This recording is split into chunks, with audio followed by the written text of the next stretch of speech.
Hallelujah. യേശുവേ നന്ദി, യേശുവേ സ്തോത്രം. എൻ്റെ പ്രിയപ്പെട്ടവരെ, അവിമരിയ മിനിസ്ട്രിയുടെ വചന സന്ദേശത്തിലേക്ക് ദൈവത്തിൻ്റെ നാമത്തിൽ നിങ്ങളെ ക്ഷണിക്കുന്നു. 10-ാം അധ്യായം 35-ാം തിരുവചനം നമ്മൾ ഒത്തിരി കേട്ടിട്ടുള്ള വചനം തന്നെയാണ്. പുതിയ നിയമമൊക്കെ എല്ലാവരും കേട്ട് കിടക്കുന്ന, പക്ഷെ ഉൾക്കൊണ്ടിട്ടുണ്ടോ എന്നുള്ള സംശയമായതുകൊണ്ടാണ് വീണ്ടും വീണ്ടും പറയേണ്ട വരുന്നത്. സെബദി പുത്രന്മാരുടെ അഭ്യർത്ഥനയാണ്. യാക്കോബും യോഹന്നാനും സെബദി പുത്രന്മാരായി യാക്കോബും യോഹന്നാനും യേശു ക്രിസ്തുവിനോട് പറയുന്നുണ്ട്, ഞങ്ങൾ അങ്ങയോട് അപേക്ഷിക്കുന്നത് എന്തും ഞങ്ങൾക്ക് തരുമെന്ന് ഞങ്ങൾക്കറിയാം എന്ന്. അപ്പോൾ കർത്താവ് ചോദിക്കേണ്ടത്, എന്താണ് നിങ്ങൾക്ക് ഞാൻ ചെയ്തു തരേണ്ടത്? അപ്പോൾ കർത്താവ് ചോദിച്ചു കഴിയുമ്പോൾ അവർ പറയുന്നുണ്ട്, അങ്ങ് മഹത്വത്തിൽ പ്രവേശിക്കുമ്പോൾ ഇടതും വലതും ഞങ്ങളെ ഇരുത്തണമെന്ന്. അപ്പോൾ കർത്താവ് പറയുന്നുണ്ട്, ഞാൻ കുടിക്കുന്നത് നിങ്ങൾക്ക് കുടിക്കാനോ, ഞാൻ അനുഭവിക്കാൻ പോകുന്ന ആ വേദനകളുടെ തിക്തത നിങ്ങൾക്ക് ഉൾക്കൊള്ളാനോ കഴിയണമെന്നില്ല. അപ്പം അത് കഴിഞ്ഞ് കർത്താവ് അപ്പോൾ പറയുന്നുണ്ട്, അത് കഴിയും എന്ന് പറയുമ്പോൾ കർത്താവ് പറയുന്നത്, അത് നിങ്ങൾക്ക് കഴിയാം, പക്ഷേ എൻ്റെ ഇടതോ വലത്തോ നിങ്ങൾ ഇരുത്തണമെന്ന് എൻ്റെ പിതാവാണ് തീരുമാനിക്കുന്നത്. എൻ്റെ പ്രിയപ്പെട്ടവരെ, പിതാവും പുത്രനും ഒന്നാണ്. ഒരു കാര്യം നമ്മൾ മനസ്സിലാക്കേണ്ടത്, ഇതിനകത്ത് മനുഷ്യൻ്റെ ജീവിതം എപ്പോഴും ഇങ്ങനെയാണ്. മനുഷ്യ ജീവിതത്തിലെ ചിന്താഗതികളും ഇതുപോലെയാണ്. നമ്മളെല്ലാവരും ഈ ലോക ജീവിതത്തിൽ നിലനിൽക്കുമ്പോൾ, എൻ്റെ ഒരു മാനസിക സ്ഥിതി മനസ്സിലാക്കുകയാണെങ്കിൽ, പല മനുഷ്യരും ഈ ലോകത്തുനിന്നൊരു യാത്ര അവർക്കുള്ളതായിട്ട് അവർക്കാർക്ക് തോന്നാറുണ്ടോ എന്ന് എനിക്ക് സംശയമാണ്. കാരണം നമ്മൾ നല്ല ആരോഗ്യത്തോടെയും തൻ്റെ ഇടത്തോടെയും സമ്പത്തോടെയും ഒക്കെ ജീവിക്കുന്ന കാലഘട്ടം ഉണ്ടാവുമല്ലോ, ഒരു കുറച്ച് കാലഘട്ടം മനുഷ്യൻ്റെ. ഈ യുവത്വത്തിൻ്റെ കാലഘട്ടം പ്രത്യേകിച്ച് പറയണ്ട.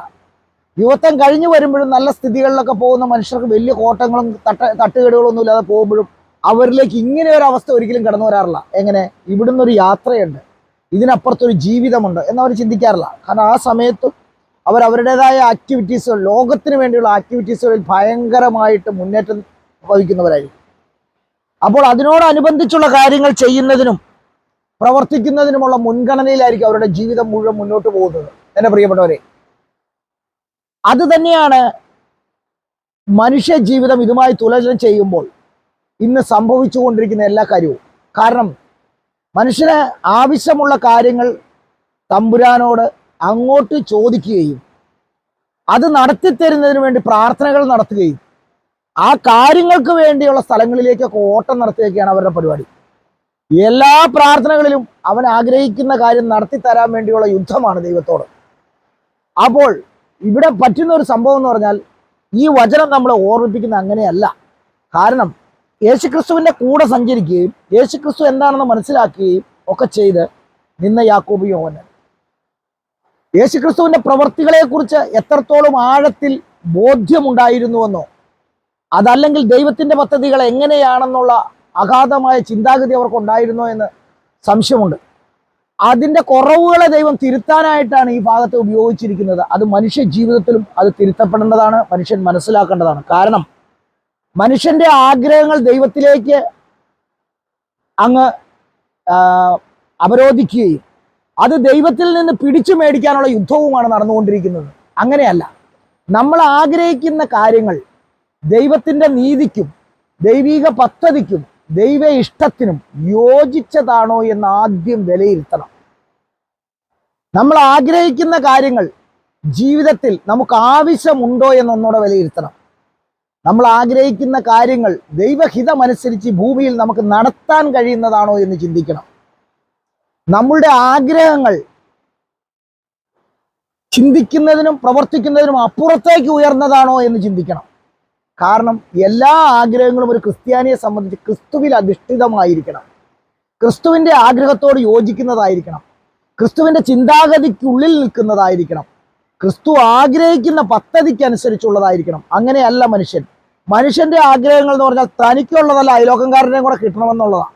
അത് എങ്ങനെ കുറച്ച് കിട്ടും, അല്ലെങ്കിൽ അത് എങ്ങനെ പിടിച്ചു മേടിക്കാം, അവൻ്റെ ഏതെങ്കിലും ദോഷത്തിൽ നിന്ന് അതെങ്ങനെ ഉൾക്കൊള്ളാം എന്നാണ് സഹോദരങ്ങൾ തമ്മിലും മനുഷ്യർ തമ്മിലും ഒക്കെ ചിന്തിക്കുന്നത്. മനുഷ്യന് ഏറ്റവും കൂടുതൽ ആഗ്രഹവും അമിതമായ സന്തോഷങ്ങൾ ഉൾക്കൊള്ളുന്നത് ഭൂമിയിൽ കിട്ടുന്ന അമിതമായ വളർച്ചയിലും സന്തോഷത്തിലും സമ്പത്തിലുമാണ്.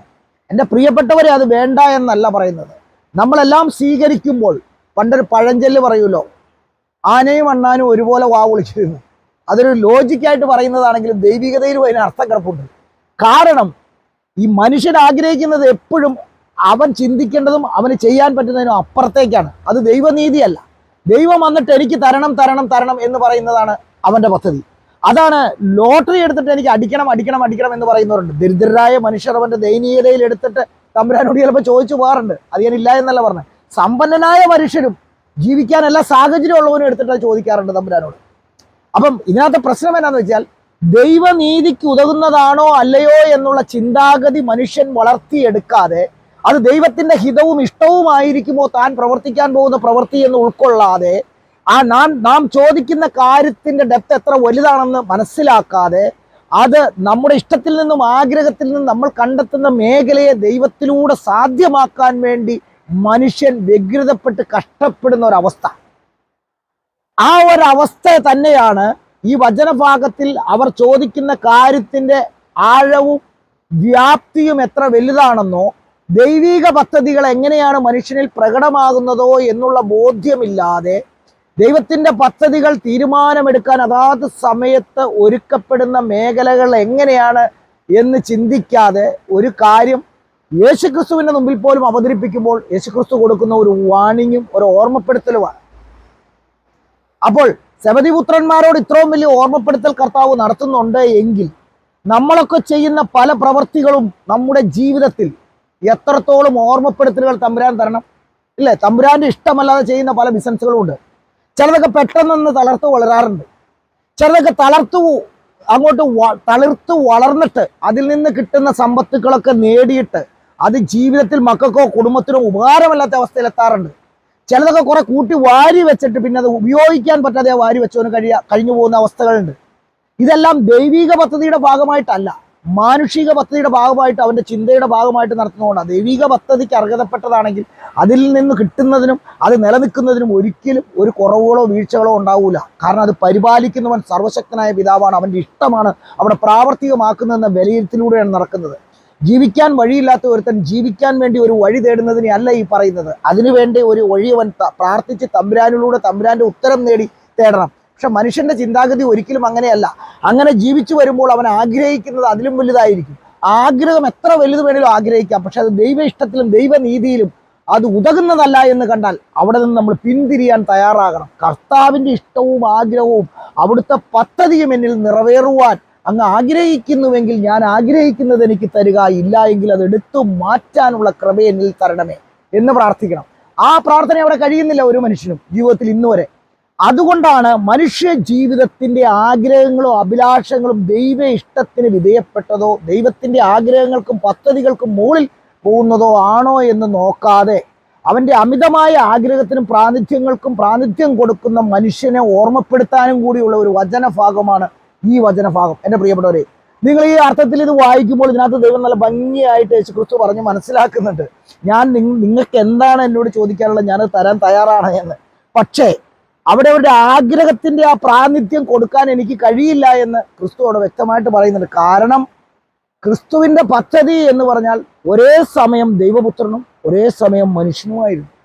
അതുപോലെ പിതാവും പുത്രനും ഒന്നായിരുന്നു. അപ്പൊ പുത്രന്റെ തീരുമാനങ്ങളെല്ലാം പിതാവിന്റെ പദ്ധതിക്ക് അനുസൃതമായിരുന്നു.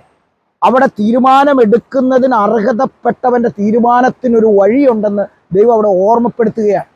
ഇത് തന്നെ മനുഷ്യ ജീവിതത്തിൽ യേശുക്രിസ്തുവിനോട് നമ്മൾ അപേക്ഷിക്കുന്നതും യാചിക്കുന്നതുമായ പ്രവർത്തനങ്ങൾക്കൊക്കെ തീരുമാനം പൂർണ്ണതയിൽ കടന്നു വരണമെങ്കിൽ നമ്മുടെ ആഗ്രഹങ്ങളും പ്രവൃത്തികളും ഒക്കെ മനുഷ്യ നിർമ്മിതത്തിന് മുകളിലായി പോയോ അതെയോ ദൈവിക നീതിക്ക് അകത്ത് നിന്നുകൊണ്ടോ ആണെന്നുള്ള ചിന്ത ഓരോ മനുഷ്യനിലും രൂപപ്പെട്ടാൽ മാത്രമേ ജീവിതത്തിൽ കിട്ടുന്നതും നിലനിൽക്കുന്നതുമായ മേഖലകൾ എന്നും ഉയർച്ചയിൽ നിലനിൽക്കുകയുള്ളൂ എന്ന് മനുഷ്യൻ മനസ്സിലാക്കണം. എവിടെയൊക്കെ തകർച്ചകളും നാശങ്ങളും ജീവിതത്തിൽ കടന്നു വരുന്നുണ്ടോ പല മേഖലകളിലും പലരും പറയാറില്ല, ഞാൻ ഒത്തിരി കഷ്ടപ്പെട്ടു, ഒത്തിരി ജീവിച്ചു, ഒത്തിരി വിഷമിപ്പിച്ചു, അങ്ങനെയൊക്കെ ഞാൻ സമ്പാദിച്ചു, ഇങ്ങനെയൊക്കെ ഇപ്പം എനിക്ക് ഒന്നും ഗുണമില്ലാത്ത അവസ്ഥയായി എന്ന് പറയുന്നില്ലേ. ഇങ്ങനെയുള്ള അവസ്ഥകളൊക്കെ നമ്മൾ മനഃപൂർവ്വം ജീവിതത്തിൽ വരുത്തി വെക്കുന്നതാണ്. കാരണം നമ്മുടെ ഇഷ്ടങ്ങളിൽ നിന്നും ആഗ്രഹങ്ങളിൽ നിന്നും ഉടലെടുക്കുന്ന ദൈവത്തിന് ഒരു സ്ഥാനവും ആരുടെ ജീവിതത്തിലുമില്ല.